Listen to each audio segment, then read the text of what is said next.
Tziporah here. Today I'm going to do this spontaneous video, and I wanted to bring you all, I'm not using a headset, because I wanted to bring you all here into this magical garden that I have in my back of my house right now out here in London, and the birds are really loud as it approaches 8 p.m. on sunset over here in London. But today's topic is around where we spiritual bypass potentially in our relationships, and how communication can actually be one of a very high form of spiritual practice within relationships. So, one of the things I find when it comes to spiritual bypassing, often it can be looked at as avoiding a situation, avoiding past pains, avoiding feeling our feelings, or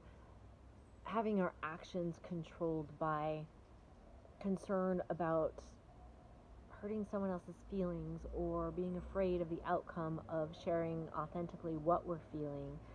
And so it becomes very edgy to honestly, compassionately, share our unique truth in a relationship. And for many who are diving deep into a spiritual practice or on a really strong spiritual path, is that often what could happen is where we look at the humanness of being alive, that interaction, the realness of our feelings or our emotions, and that we do all have, human needs and feelings.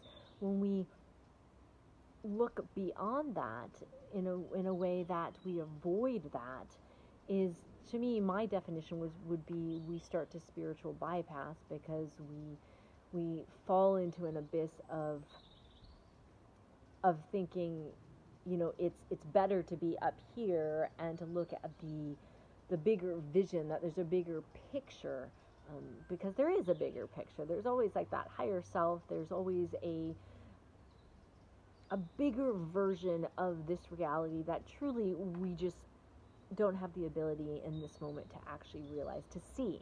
And so we want to acknowledge that, but in the same time, it's about creating connection, and we are in this human form. And when I think about communication, is our communication can either open the door to greater connection, or it can close the door and create more separation. And this is where our communication is a means to actually a very high form of spiritual practice when we are relating to another human being.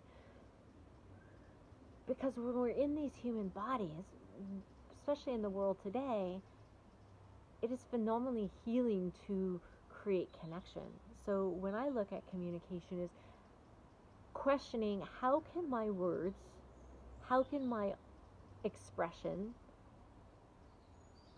take into consideration my own feelings, my own needs, as well as the other person's very uniqueness, their unique needs, their unique feelings. And how can I approach this conversation that I step away from expectation, and rather I enter it with curiosity and compassion. And so the approach might sound something like this. It's like, well, I'm recognizing that I'm feeling X, Y, and Z, and I'm noticing that, this situation that I'm feeling, the emotions bubble up around, or feelings bubble up around, that I really want to explore it with you. And I'm curious to learn more about, why you made that decision, or why you would choose to interact in such a way. Because I recognize that I would do it differently, because I'm a different person than you, but I'm actually curious about why you would do that. And so in that delivery I was really honest with what I was feeling, and what I was needing was to unpack it and get to know this person, which is why I asked questions. And so in this moment is that doorway is now opened. We just created an invitation to invite another human being into this very intimate field with us to potentially share some vulnerable feelings or some vulnerable pieces that another person may have never talked about before. To me, that is a huge spiritual practice. And so invitation is to avoid that thinking that we always need to go to this or that higher space of everything's perfect and I'm going to accept everything about this situation means that we're going to actually stop showing up compassionately and honestly in our communication in order to get to know another human being, because to me that's not a spiritual practice if the actions we take create more distance between me and another human being. So some tips on that. Number one is just take a breath. Often when we get caught up in if we are triggered by a certain situation, and either we avoid then talking about it or we just get so overwhelmed with our feelings, we want to do an action that's going to actually start to calm the nervous system again. So take a couple of deep breaths, get really present with yourself, don't jump into the conversation. I would actually say take space to do this for yourself. Next, make sure you're coming into the conversation knowing that you are consciously choosing to leave your expectations outside of the door. So you may just make that conscious, choice with yourself. Well, I have these expectations, and today for the next half hour or so, I'm going to leave them outside the door. So it's a practice. And then when we enter into these conversations, the next step would be to open up the dialogue with appreciating this other person, appreciating their uniqueness, appreciating something that's really presently alive for them in this situation. So again, by entering this compassionately, where everything is about creating an invitation, not opening the door versus closing the door. Once we've appreciated them and we left our expectations out the door, we can be like, I have something really vulnerable to share with you. So be radically honest. This is vulnerable for me, and I love you, and I'm recognizing that I'm kind of feeling a little bit agitated and frustrated and a little bit nervous because I want to share something with you that instigated these feelings coming up in me. And I'm really curious because I want to learn more about your view and your approach to life or this situation. And so be honest about what you're feeling.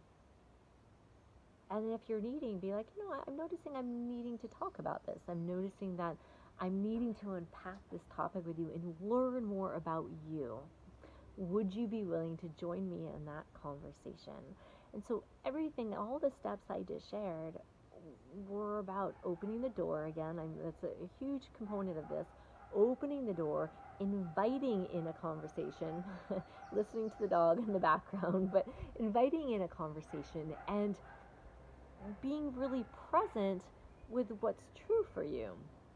So I was also very honest and clear and present with my own feelings. Wow, I'm agitated. I'm feeling nervous. I'm feeling a bit frustrated, and I'm noticing I'm tense. And I would prefer having connection with you. And this conversation is to create more connection, even within our potential disagreement. And so, again, one of the biggest spiritual practices within, whether it's a friendship or a romantic relationship, how can we create more connection, especially when there's maybe an unconscious disagreement. Maybe we just do things differently. And this is how we get to know each other. This is how we get to share more of ourselves with each other. And I invite you to step into this courageous place in your life, to share more of your truth, to access more of this place of compassion when you're sharing your truth. And open your ears to listening deeply, to really receive in another person's truth, especially if it's completely different from how you would approach this situation or life. So I would love to hear about you and how these steps have assisted you in your life and your relationships. and some of your challenges and edges. Go ahead and send in your questions for your intimacy hub on love, sex, relationships, intimacy, and communication.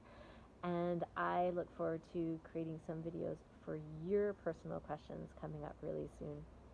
Namaste.